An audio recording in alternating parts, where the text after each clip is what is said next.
Olá, bem-vindo, bem-vinda. Deus abençoe você, Deus abençoe sua casa, Deus abençoe toda a sua família. Que alegria. Estou muito feliz de retornar às atividades aí. Quero começar o programa agradecendo aí o Padre Air, que esteve me substituindo aí nesse mês de janeiro. Obrigado, Padre Air, que Deus abençoe também, a sua bênção.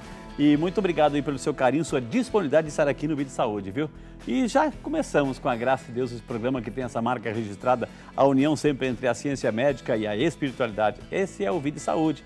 E hoje teremos a alegria de conversar, que já se encontra aqui nos estúdios, o doutor Leôncio Queiroz Neto, nosso médico oftalmologista, aceitou o nosso convite, graças a Deus. Desde o ano passado a gente estava catando aí o doutor para estar aqui, vai começar assim, o Frei Rinaldo está retornando às atividades e com ele aqui. Estou muito feliz também, me sinto honrado de tê-lo aqui no nosso programa de hoje. O assunto de hoje também é um assunto muito sério, gente.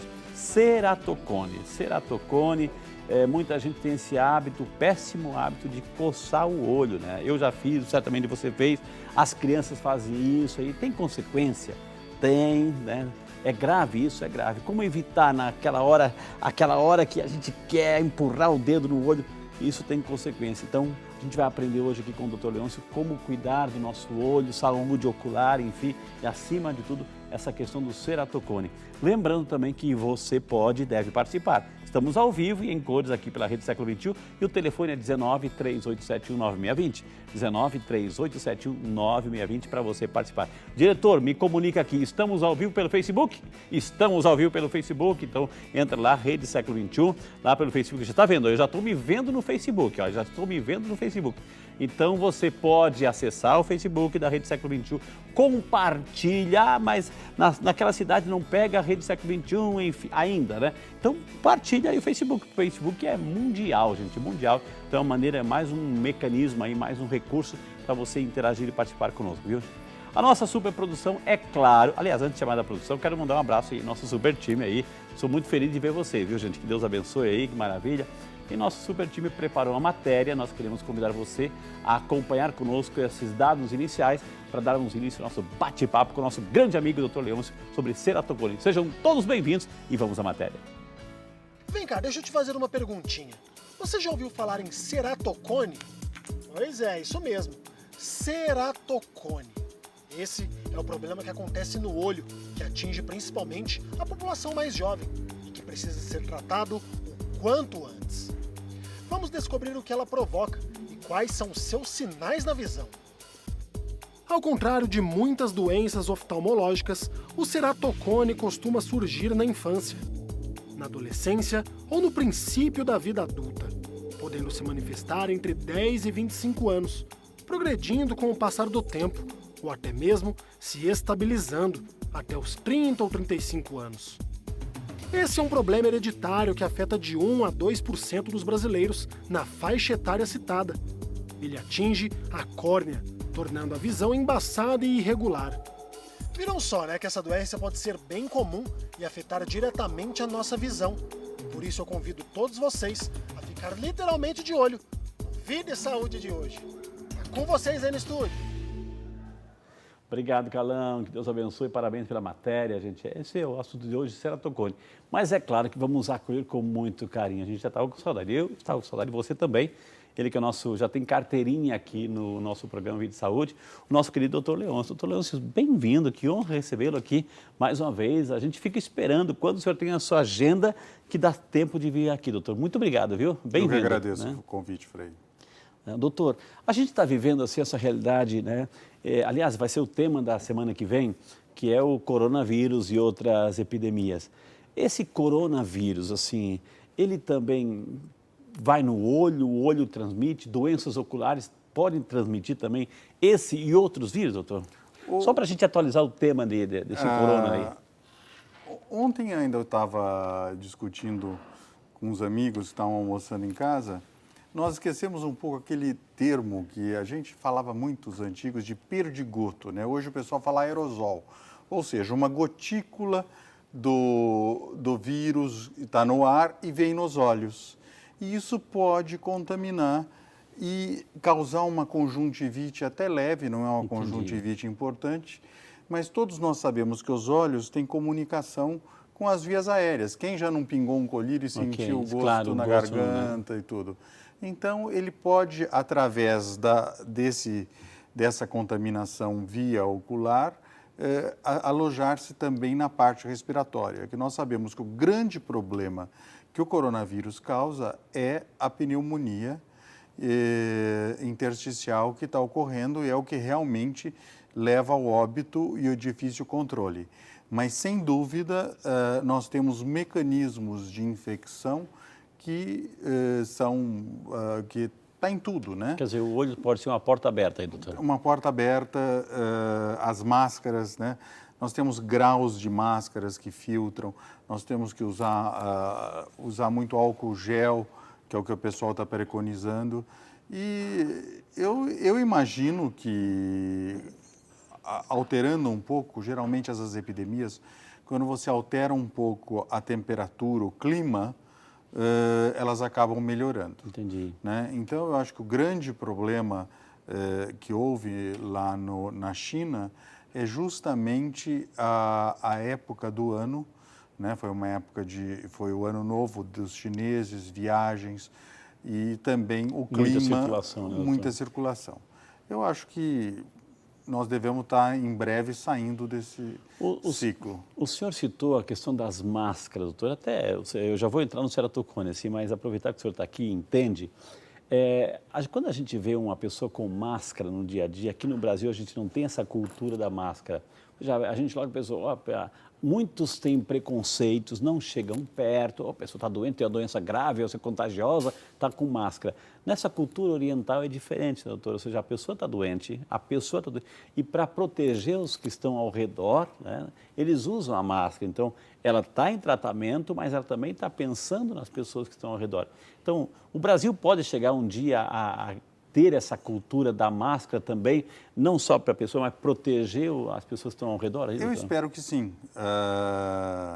Eu vejo pessoas que muitas vezes têm alguma imunodeficiência ou que fizeram transplantes de medula, alguma coisa, eles têm que usar máscara sempre, para também se proteger. Né? Claro. É uma via de mão dupla a máscara. Se protege e protege o outro. E protege os outros. Então, eu acho que nós não podemos ter essa discriminação e muito menos encarar isso como algo pejorativo.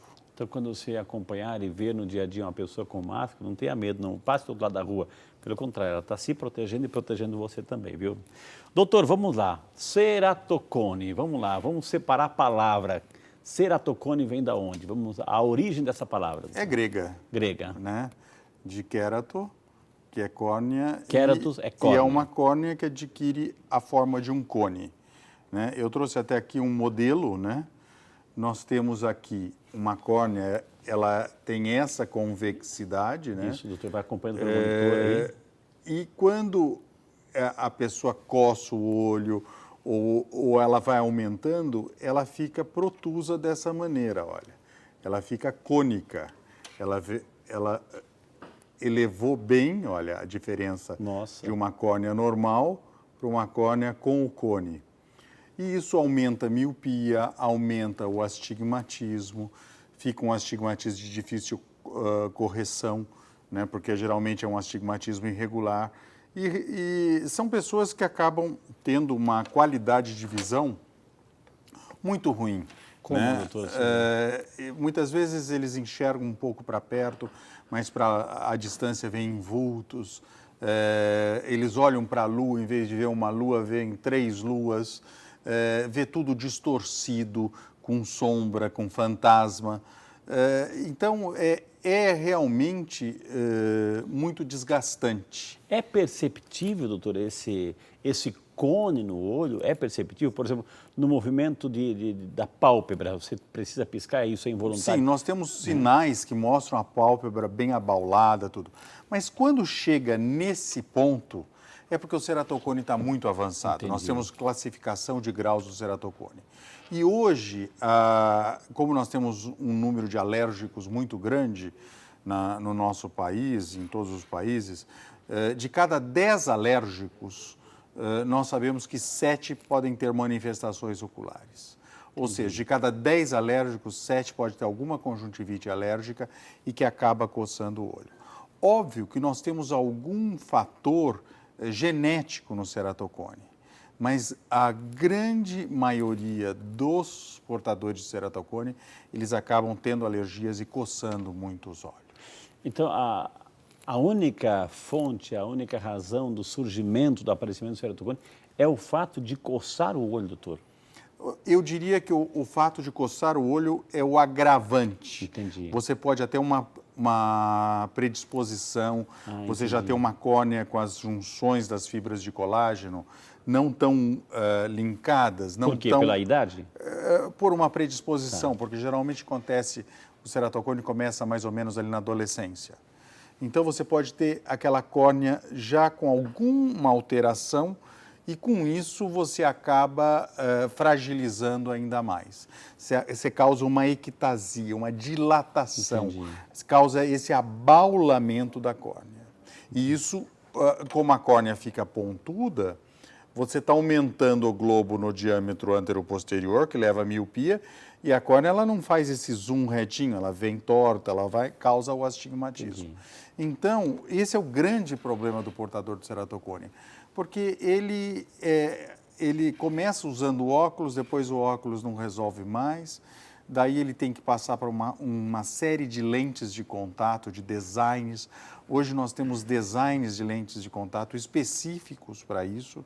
Se não resolve a lente, ele vai para o anel, você coloca um anel como se fosse uma barbatana de camisa que a gente tenta colocar para diminuir aquela curvatura da córnea e é uma grande causa de transplante de córnea, né? 70% dos transplantes que ocorrem no nosso país são de portadores de ceratocone. E nós estamos transplantando em jovens. Esse é o problema do ceratocone, que é uma doença de jovem. Então, diminui muito a capacidade laborativa do portador de ceratocone, a dificuldade e atrapalha muito o aprendizado e o desenvolvimento dessa pessoa. Agora, doutor Leôncio, o senhor falou que tem um fator predisposição, talvez um fator hereditário, um fator genético, e tem o que a gente atrapalha, o que é o coçar mesmo, que é a repetição disso. Qual é o percentual, assim, o percentual de predisposição hereditária e o estilo errado que a gente tem de cuidar dos olhos, doutor? Nós sabemos que o ceratocone está presente na população em torno de 1 a cada 200, 250 pessoas. Entendi. Certo? E eu não sei se não está aumentando um pouco isso. E esses casos, geralmente a gente sabe que em cada 3, 4 com ceratocone, tem uma linha, vamos dizer, genética. Os outros 2, 3, a gente pensa mais no quadro de antecedente alérgico. Aí o senhor falou assim que pode surgir na adolescência, né? Mas a gente vê, doutor, que crianças aí, de repente, estão começando as aulas agora, enfim, é normal, a criança não tem esse hábito de estar coçando o olhinho, colocar água ou buscar um outro recurso para passar aquele momento. Ela vai coçar e colocar o dedinho ali. Isso pode já ter consequências lá atrás, na infância, quando chega na adolescência, já está instalado o problema, doutor?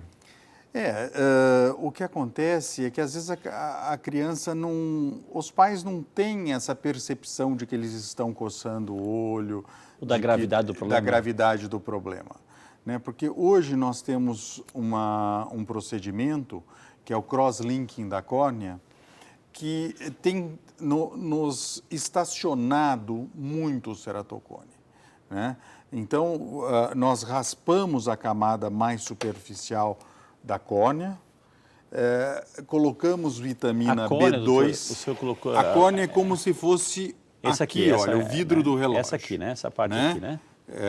Aqui é a córnea, eu estou retirando a córnea. Okay. Nós raspamos essa córnea, a camada mais superficial, a córnea tem 5 camadas, daí eu dou um banho na córnea, eu faço a córnea embeber-se de riboflavina, que é uma vitamina B2, e dali eu faço um banho de radiação ultravioleta, justamente para aquelas ligações das fibras de colágeno que estariam mais distanciadas uma da outra. Por causa do coçar, tudo, tornar-se mais próxima. Não é enrijecer a córnea, porque eu até brinco, se enrijecer vai quebrar. Mas é melhorar esse link dessas fibras e hoje nós temos conseguido melhorar muito nos casos que nós começamos a agir precocemente. Eu já fiz crosslink em crianças de 11 anos, 10 anos, em que você diminui o ato do coçar, você diminui os problemas da lacrimação, porque às vezes o portador de ceratocone, ele lacrimeja com alterações na camada e acaba coçando o olho, a lágrima também leva a esse círculo vicioso. E com isso você melhora muitas vezes até a adaptação da lente de contato, porque você melhora a curvatura daquela córnea. Então hoje nós temos conhecimentos muito bons, né? Nós temos uma maneira de você diagnosticar o ceratocone precocemente. A maneira de eu fazer uma tomografia. Hoje eu faço uma tomografia da córnea. Eu estudo as camadas da córnea e eu já sei se o ceratocone está vindo da camada mais posterior. Então, eu consigo fazer um diagnóstico bem mais precoce. A mesma coisa com relação ao filme lacrimal. Eu consigo, através da interferometria, saber em que camada do filme lacrimal estão as alterações. O que acontece, por exemplo, um olho já está dando sinais de uma ceratocone está aparecendo, automaticamente vai aparecer no outro, porque quando você coça o olho, às vezes coça um, depois mais à tarde coça o outro. É simultâneo ou pode ser só num olho, doutor? Hoje, por exemplo, à tarde, eu tenho uma menina de 7 anos que eu suspeitei. 7 aninhos? A mãe já é portadora de ceratocone, acho que um olho é transplantado, o outro ela fez anel e usa lente escleral hoje nos 2 olhos, porque eu sempre digo, o paciente do ceratocone não consegue se distanciar da lente de contato, porque você usa a lente de contato antes de operar, às vezes faz o anel, usa a lente de contato, faz o transplante, usa a lente de contato. Então, todo paciente de ceratocone quer ficar livre da lente de contato e a lente de contato geralmente é a ferramenta da visão que eles conseguem. E essa menina, a mãe me trouxe, eu já diagnostiquei nela uma certa miopia, né? Ela já começou com 2 graus de miopia e com 2 de astigmatismo em cada olho. Ainda no exame não apareceu, mas eu falei para a mãe, olha, ela coça o olho, doutora, é alérgica, tudo. Então eu falei, temos que prescrever colírio antialérgico, temos que ficar vigilantes, porque com o seu antecedente mais a alergia, ela tem tudo para vir desenvolver um ceratocone. Entendi. Agora, o doutor, o que mais acontece, o que mais prejudica no ato de coçar? Ok, provoca o surgimento, o aparecimento do ceratocone, mas o que mais? Há possibilidade de rompimentos de alguns vasos sanguíneos, doutor? Esse fato de pressionar o olho? O que mais acontece? A córnea é um tecido avascular, né? Então, não rompe, mas ela fica dilatada. Ela chega a ter micro rupturas, entendeu? Isso a gente vê muito em pacientes com síndrome de Down, que são pessoas que por causa de alergia e por outros fatores, acabam tendo ceratocone concomitante à síndrome. Então, esses pacientes, às vezes, é difícil você controlar a coceira e você tem casos de ceratocones bem mais avançados, bem como o chamado ceratocone agudo. Tem uma hora que pode ocorrer na córnea como se fosse uma bolha, uma hidropsia, entra água e fica como se fosse uma bolha. E são casos que daí só vai se resolver muitas vezes com o transplante. Mesmo quando você chega nesse ponto, você tem a chance de fazer um transplante e ter rejeição. Então, o ceratocone tem que ter uma abordagem, como nós começamos a tratar desde jovem, né? Eu tenho pacientes que eu já trato há 20 anos, há 30 anos, e você tem que ir... É interessante, porque você participa da vida, da formação, da evolução daquele paciente. É uma responsabilidade muito grande. Muito bem. Olha, daqui um pouquinho a gente vai mostrar, aliás, no próximo bloco, o doutor trouxe uns vídeos aqui de uma pessoa que está coçando o olho, né? Uma pessoa que realmente está coçando. O que acontece no olho? né, o ceratocone que se manifesta, enfim, daqui um pouquinho, então quero convidar você para acompanhar esse momento também conosco, no próximo bloco, viu? Eu queria terminar esse bloco falando sobre, a gente sabe que nós temos um padrinho espiritual aqui no programa, que é o São Peregrino, protetor contra o mal do câncer, e eu tenho divulgado na Missa Saúde, pelo país afora, enfim, e nós temos assim, você que é devoto, que quer ter essa devoção na sua casa, nós apresentamos para você o kit São Peregrino. Dá tempo de mostrar, diretor? Olha o kit São Peregrino, a vela, a imagem, a novelinha. Tá aí, shoppingcatólico.com.br, 38719620, para você também levar para sua casa a devoção do protetor contra o mal do câncer, São Peregrino Laziose, viu? Vou chamar o intervalo na sequência, o nosso vídeo aí de alguém coçando o olho, muito sério, foi o próprio doutor que trouxe para um sinal de alerta, viu? Tudo isso e muito mais no próximo bloco que volta já só para você.